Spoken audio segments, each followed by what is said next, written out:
La aproximación sociocultural a los procesos de enseñanza y aprendizaje representa una nueva visión ontológica y epistemológica en el sentido de que plantea que aprender no es un proceso de transmisión-recepción, sino de construcción mediada de significados.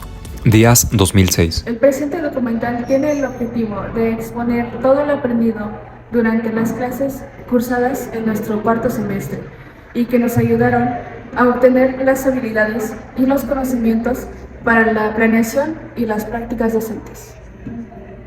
Con la presentación de este producto final, demostraremos lo realizado en el transcurso del semestre, los contenidos más relevantes, lecturas y actividades que nos permitieron diseñar nuestras evidencias y con ello mejorar nuestra práctica docente, a tomar decisiones que estén bien fundamentadas sobre intervenciones, nuevas metodologías, nuevas prácticas y en general tener acceso a parámetros medibles que nos permitan comprender qué funciona para nuestros alumnos.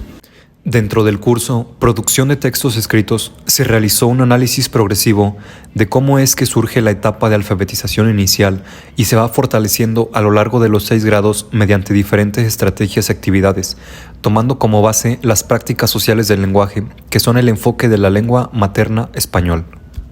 Las prácticas sociales del lenguaje fortalecen la competencia comunicativa y que ésta está integrada por 4 habilidades: hablar, escuchar, leer y escribir. Desde esta mirada, el diseño de planeaciones didácticas está orientado a fortalecer dicho enfoque a través de los contenidos y aprendizajes esperados enmarcados en el plan y los programas. Presentamos un diseño de planificación didáctica que se implementó durante la jornada de práctica, tomando como referencia el contenido, escribir poemas y el aprendizaje esperado, emplear recursos literarios para expresar sentimientos al escribir poemas ubicados en el bloque 5 de sexto grado. Según Kaufman, este tipo de textos tienen una función literaria. Pretenden crear belleza y expresión artística mediante el uso libre y original de los recursos del lenguaje. El autor aprovecha todas las posibilidades lingüísticas para producir una obra de arte utilizando un lenguaje figurado y evocador. Contamos con 3 momentos importantes para trabajar el contenido. Para introducir a los alumnos con el contenido a trabajar, en este caso escribir poemas, les leí un párrafo de un poema preguntando: ¿lo entendieron? ¿Les ha gustado? ¿Lo han escuchado en alguna parte? ¿Saben qué tipo de texto es? ¿Alguien ha leído un poema? Nos percatamos de que los alumnos responden de manera corta pero acertada, es decir, dan ideas de lo que conocían del tema. Para el desarrollo, se trabajó la lectura de un poema de género romántico de manera grupal, donde los alumnos, al momento de leerlo, tenían que identificar los recursos literarios: verso, autor, estrofa, rima, métrica, entre otros, por medio de participaciones al azar. Se comentó de manera grupal si se identificaron de manera correcta. Para clasificar los poemas se utilizó una tómbola con el propósito de que al azar se leyeran algunos al grupo, registrando en su cuaderno a cuál temática pertenecen. A partir de estos ejemplos, se les indicó a los alumnos que escribieran un poema de acuerdo a sus gustos e intereses. Al término de su creación, se abrió un espacio para la lectura de sus poemas, mientras que los demás tenían que prestar atención e identificar la idea principal. En el cierre de esta clase, se realizaron preguntas de acuerdo al contenido visto. ¿Recuerda los elementos de un poema? ¿Para qué escribimos poemas? ¿Qué aprendiste durante la clase? Para reforzar lo aprendido y dar retroalimentación a los alumnos.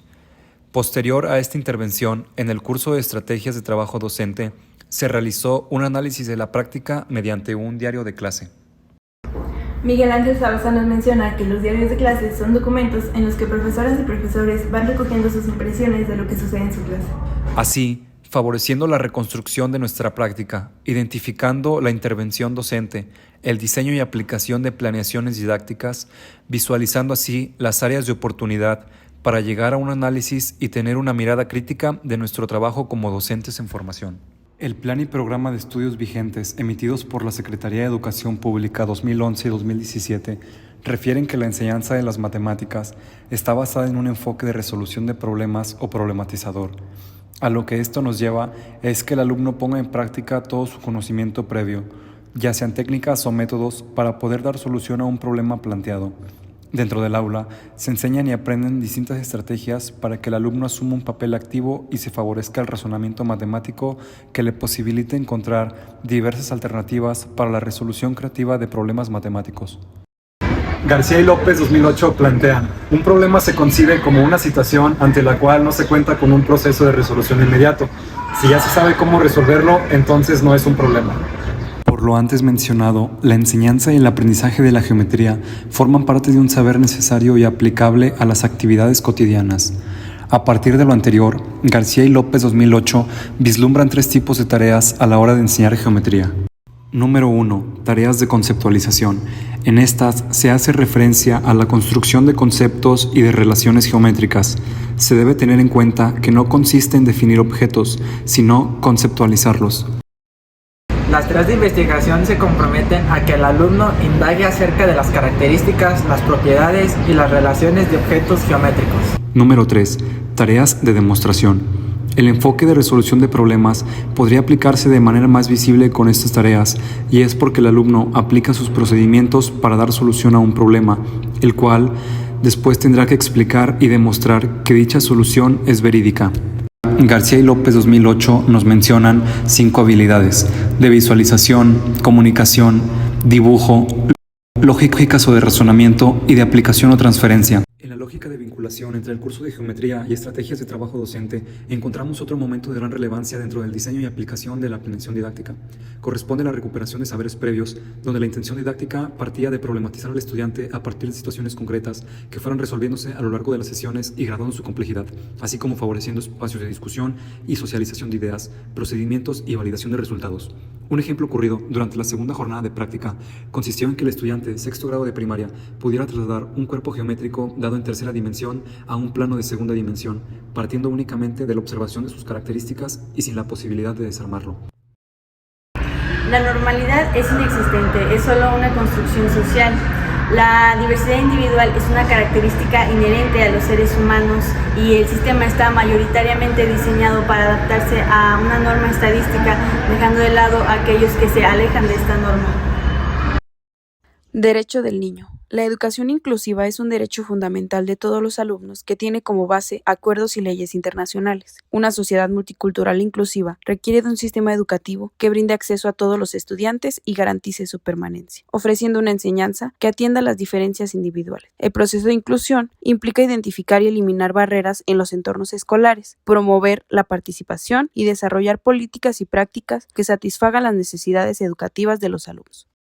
El artículo número 1 de la Constitución de los Estados Unidos Mexicanos menciona que queda prohibida toda discriminación motivada por origen étnico o nacional, el género, la edad, las discapacidades, la condición social, las condiciones de salud, la religión, las opiniones, las preferencias sexuales, el estado civil o cualquier otra que atente contra la dignidad humana y tenga por objeto anular o menoscabar los derechos y libertades de las personas. La discriminación se refiere a una práctica común en la cual se trata a ciertas personas o grupos de manera desfavorable o con desprecio injustificado. A veces, esta discriminación puede pasar desapercibida, pero en algún momento todos hemos sido responsables de causarla o recibirla. Aplicación de los principios del DUA. El DUA, Diseño Universal para el Aprendizaje, hace referencia a la teoría de las inteligencias múltiples de Gardner y al constructivismo de Vygotsky, haciendo hincapié en la zona de desarrollo próximo y el concepto de andamiaje. Rossi-Meyer, 2002. El DUA está estructurado en 3 principios básicos, cada uno de los cuales se desarrollará a través de 3 pautas de aplicación y de varias claves o puntos de verificación. Cada principio se corresponde con una de las 3 redes cerebrales implicadas en el aprendizaje. A continuación, se muestra un ejemplo de la manera en que incluimos los principios DUA dentro de nuestra planeación didáctica, a partir de identificar ciertas barreras dentro del aula. En el inicio se hace rescate de los conocimientos previos con el principio 1, pauta 3. En el desarrollo se presenta la información nueva con el apoyo de láminas, principio 1, pauta 1. En el cierre se pretende consolidar lo aprendido con organizadores gráficos, principio 2, pauta 4. Basar nuestra planeación sobre el diseño universal para el aprendizaje nos asegura atender la diversidad que presentan los estudiantes en cuanto a estructura y configuración cerebral, responde a la manera que tienen para acceder y procesar la información. No solo se trata de utilizar los principios, sino centrarnos en la diversidad del aula, para saber qué principios nos pueden servir y que los alumnos puedan lograr un aprendizaje significativo y a nosotros como docentes nos da resultados favorables. Para concluir con el curso, se revisaron estrategias para trabajar un aula diferenciada, el modelo de educación bilingüe para los alumnos sordos y la atención educativa para los alumnos ciegos. Vinculación con las prácticas. Las planeaciones son fundamentales para la organización y el desarrollo efectivo de las clases, mientras que el DUA garantiza la accesibilidad, la atención a la diversidad, la motivación y el compromiso de los estudiantes. Integrar el DUA en las planeaciones ayuda a crear entornos de aprendizaje inclusivos y equitativos, donde todos los estudiantes puedan participar y alcanzar su máximo potencial. Según Ortiz 2013, el modelo pedagógico es una construcción teórico-formal que, fundamentada científica e ideológicamente, interpreta, diseña y ajusta la realidad pedagógica que responde a una necesidad histórica concreta. Implica el contenido de la enseñanza, el desarrollo del estudiante y las características de la práctica docente. Cada modelo pedagógico se constituye en un instrumento de carácter teórico, creado idealmente para facilitar la reflexión sobre la forma de cómo hacer viable el proceso de enseñanza y aprendizaje en la formación de los ciudadanos. Un modelo pedagógico también representa las relaciones que predominan en el acto de enseñar. Es por eso que a continuación haremos mención de los modelos pedagógicos abordados en la clase. Tradicional, donde los alumnos memorizan información a veces sin sentido. Se busca formar ciudadanos obedientes y pasivos. Conductista de Skinner. En este modelo, el estudiante es un objeto pasivo, reproductor de conocimientos. Para él, aprender es algo ajeno u obligatorio, por lo que no se implica como personas. Modelo experiencial. Aquí los alumnos tienen un papel activo y protagonista, ya que se basa en una forma de aprender natural y espontánea. Modelo cognitivista. Se basa en un aprendizaje significativo en lugar de lo memorístico, por lo que planea un proceso de asimilación conceptual, en el cual se busca formar sujetos capaces de transferir el aprendizaje escolar a la vida real. Modelo constructivista. Se espera generar la necesidad de aproximación entre los significados que construye el alumno y los significados que representa su contexto, dando oportunidad para el aprendizaje estructurante de los estudiantes, principalmente a través de la enseñanza indirecta y del planteamiento de problemas y conflictos cognitivos. Ahora bien, para referirnos a los planes y programas de estudio vigentes para la educación básica 2011, 2017 y 2022, haremos referencia a un modelo constructivista, el cual brinda las herramientas al alumno para que sea capaz de construir su propio conocimiento, un resultado de las experiencias anteriores obtenidas en el medio que le rodea. Reformas educativas. Modernización. Se encaminaba a eliminar las desigualdades geográficas y sociales, hacer más eficiente y de mejor calidad la enseñanza, integrar el proceso educativo al desarrollo económico, emplear modalidades no escolarizadas para ampliar la educación y reestructurar la organización del sistema. Reforma integral de la educación básica. Es una política pública que impulsa la formación integral de todos los alumnos de preescolar, primaria y secundaria, con el objetivo de favorecer el desarrollo de competencias para la vida y el logro de perfil de egreso. La reforma educativa aprendizaje es clave. Asegurar una mayor equidad en el acceso a una educación de calidad, fortalecer las capacidades de gestión de la escuela, hacer un servicio profesional docente con reglas que respeten los derechos laborales de los maestros. La nueva escuela mexicana, enfocado en la excelencia docente, la mejora constante y la transformación de los lineamientos del sistema. Entrevista. En la clase se realizó una entrevista de la cual se habló sobre los métodos, estrategias, modelos y avances que ha tenido el docente a lo largo de su trayectoria. Para ello, cada uno se ha relacionado, interactuando y adquiriendo nuevos métodos y estrategias, debido a la demanda que se tiene gracias a los padres de familia y estudiantes.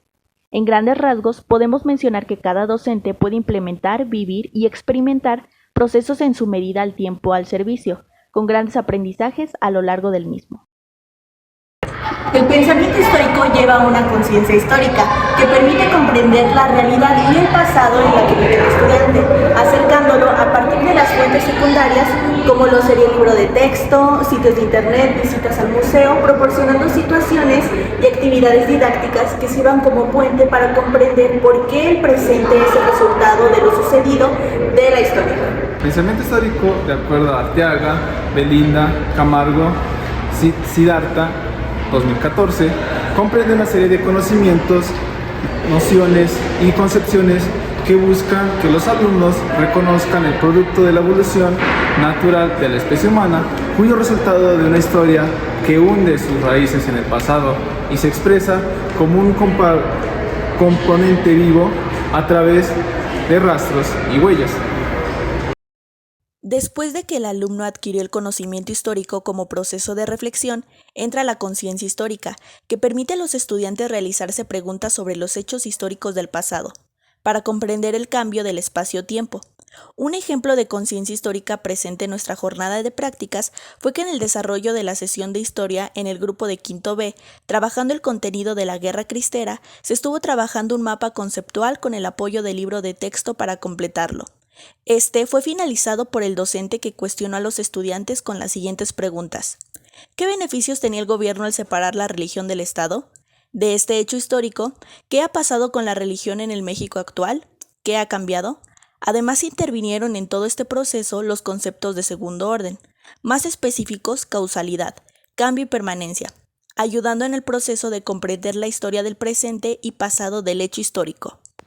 De acuerdo a esto, busca que los alumnos hagan preguntas e hipótesis en torno a los hechos históricos del pasado para comprenderlos.